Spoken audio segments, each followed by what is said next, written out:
हिंदुओं के पावन पर्व नवरात्रि के त्योहार व दशहरा, दीपावली व भैया दूज जैसे त्योहार आने वाले हैं, लेकिन पहले नवरात्र से ही चर्बी उबालने की बदबू से पूरा शहर त्रस्त है। अवैध पशु कटान करने वाले विशेष समुदाय के व्यक्तियों द्वारा चर्बी जिहाद से जोरदार हमला किया है, जिसके विरोध में पूर्व महानगर अध्यक्ष डॉक्टर विवेक सारस्वत व संजू बजाज की अगुवाई में भाजपा कार्यकर्ताओं ने एडीएम सिटी अमित कुमार भट्ट को ज्ञापन के माध्यम से अवगत कराते हुए कहा कि चर्बी उबलने की बदबू व ये कृत्य करने वाले लोगों के खिलाफ 3 दिन के अंदर कठोर कार्यवाही नहीं की तो आंदोलन को बाध्य होंगे। किस तरह का ज्ञापन किया आप लोगों ने? देखिए, अलीगढ़ शहर में पिछले 3-4 दिनों से चर्बी उबलने की जो बदबू आ रही है उस विषय में, क्योंकि निरंतर ये कोई नया विषय नहीं है कि हमने चर्बी बदबू के विषय में प्रशासन को अवगत कराया है। ये लंबे समय से लगातार बदबू का विषय उठता रहा है, लेकिन जब जब प्रशासन कट्टी घर के क्षेत्रों में या फिर जहां पर जाता है बदबू बंद हो जाती है, फिर से शुरू हो जाती है। अभी तक कहां से बदबू आ रही है, किन लोगों के द्वारा बदबू फैलाई जा रही है, कहां चर्बी उबल रही है, प्रशासन ने अभी तक स्पष्ट नहीं किया है। तो कहीं ना कहीं मिली भगत का अंदेशा मुझे नजर आ रहा है। आज हमने एडीएम सिटी महोदय को ज्ञापन के माध्यम से अवगत कराया है कि 3 दिन के अंदर इन पर कठोर कार्रवाई होनी चाहिए, और जो लोग इस काम को कर रहे हैं जिससे शहर की जनता का जीना दुभर हो रहा है, ऐसे लोगों के खिलाफ एनएसए की कार्रवाई करके उनको जेल भेजना चाहिए। एक पत्र मैंने अभी मुख्यमंत्री के नाम भी बनाया है, उनको भी बाई पोस्ट हम भेज रहे हैं। 3 दिन के अंदर यदि कार्रवाई नहीं होती है तो शहर की जनता वास्तव में त्रस्त है। उनके साथ सड़कों पर उतरकर जहां पर ये कृत्य किया जा रहा है, जहां से बदबू आ रही है, उसको बंद कराने का काम हम स्वयं करेंगे। अच्छा, एक सवाल उठता है, 2023 फरवरी में सिटी मजिस्ट्रेट की तरफ से आदेश हुआ था, जहाँ पे हड्डियां और जो तमाम गोदाम चलाए जा रहे, चर्बी उबाली जा रही थी, उसको सीओ कोतवाली तीनों थाना तक सर्कल फर्स्ट क्यों दबा के बैठे रहे उस 8 महीने चिट्ठी को, और शहर को बदबू झेलनी पड़ी? इस पे क्यों देखिए कार्रवाई की बात नहीं की जा रही? ये कहीं ना कहीं बहुत बड़ा विषय है कि प्रशासन एवं पुलिस के द्वारा यदि पत्र प्रशासन के द्वारा जारी किया गया तो उस पर कार्रवाई क्यों नहीं की गई। आज आपके माध्यम से मुझे जानकारी हुई है, इससे पहले जानकारी नहीं थी।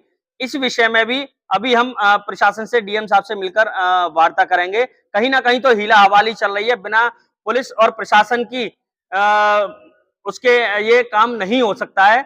कहीं ना कहीं किसी ना किसी की मिलीभगत तो है। सरकार आपकी है, बीजेपी की सरकार है, उसके बाद भी आपको ज्ञापन देना पड़ा। जिलाधिकारी उन तीनों थाना तक सर्कल प्रभारी के खिलाफ क्यों कार्रवाई करने हिचकिचा रहे हैं, जितना बता दो। देखिए, ये तो यही बता पाएंगे, अभी इनसे वार्ता की जाएगी इस विषय में कि आपके द्वारा जो आदेश किया गया है उस पर कार्रवाई क्यों नहीं की गई है, क्यों प्रशासन ढुलमुल रवैया अपना रहा है, आपका पत्र दबाए बैठा है। इस विषय में भी अभी हम लोग बात करेंगे। आज किस संबंध में ये ज्ञापन दिया गया है? अभी पिछले 3 दिन से, वैसे तो पहले भी नगर के अंदर लगातार चर्बी की बदबू आती रहती थी, लेकिन पिछले 3 दिन से भयंकर बदबू आ रही है, जिससे अलीगढ़ के लोगों का जीना दूभर हो गया है और घरों के अंदर तक बदबू आ रही है। महिलाओं को उल्टी हो रही है। उसके संबंध में हमने पिछले 2 दिन प्रशासनिक अधिकारियों को अवगत कराया, एसपी सिटी को, सीओ वगैरह को, लेकिन उसमें कतई वो चर्बी की बदबू रुकने का नाम नहीं ले रही थी। आज सुबह भी बदबू आई। इस संबंध में आज हम एडीएम साहब से मिले हैं और उन्हें इस स्थिति से अवगत कराया है। साथ ही उन्हें कहा है कि 3 दिन के अंदर वो इस पर कड़ी कार्रवाई करते हुए रोक लगाएं, अन्यथा की स्थिति में हम आगे विचार करने के लिए बाध्य होंगे कि हमें क्या करना है।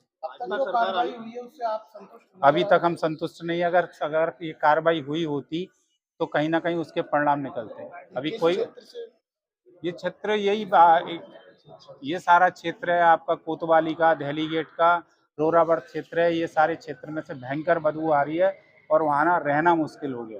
देखिए, एक सवाल इसमें पैदा हो रहा है कि पिछले 8 महीने से एक चिट्ठी सिटी मजिस्ट्रेट की थानाध्यक्ष दहली गेट सीओ कोतवाली दबाए बैठे रहे, और जो कार्रवाई अब हुई है 4 दिन पहले, वो कार्रवाई 8 महीने तक पुलिस क्या करती रही, किस बात के पैसे लेते रही उन लोगों से? देखिए, चिट्ठी का विषय आपकी जानकारी में होगा या अधिकारियों की जानकारी में होगा, हमारा विषय नहीं है। अगर नहीं हुए, आप हमें अवगत कराएंगे तो हम इनसे पूछ लेंगे कि उस चिट्ठी में क्या उन्होंने जवाब मांगा था और उस पर कार्रवाई क्यों नहीं हुई। कार्रवाई के लिए लिखा गया था जिसपे अभी 4 दिन अभी हमारी जानकारी में, आपके संज्ञान में होगा विषय, लेकिन मेरे संज्ञान में नहीं है।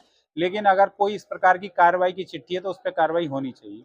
भाजपा सरकार आने के बाद सभी दूसरे थाने बंद कर दिए गए थे, फिर ये चर्बी की बदबू आ कहाँ से रही है? यही जांच का विषय। बूचड़खाने बंद नहीं हुए थे, जो आपके लाइसेंस से चल रहे थे वो तो चल रहे थे, अवैध गट्टीगर बंद कर दिए गए थे। उसी का विषय है कि ये अवैध गट्टीगरों को बंद करने के बाद भी ये बदबू क्यों आ रही है। आज एडीएम साहब ने क्या आश्वासन दिया? एडीएम साहब ने कहा है कि उन्होंने कुछ लोग चिन्हित किए हैं, उन पर कार्रवाई की जा रही है और उनका कहना है कि 1-2 दिन में परिणाम दिखने लगेंगे। आपके द्वारा कितने दिन का अल्टीमेटम? हमने 3 दिन का अल्टीमेटम दिया। उसके बाद क्या करेंगे? उसके बाद हम अगले कदम के लिए विचार करेंगे कि हमें क्या करना है।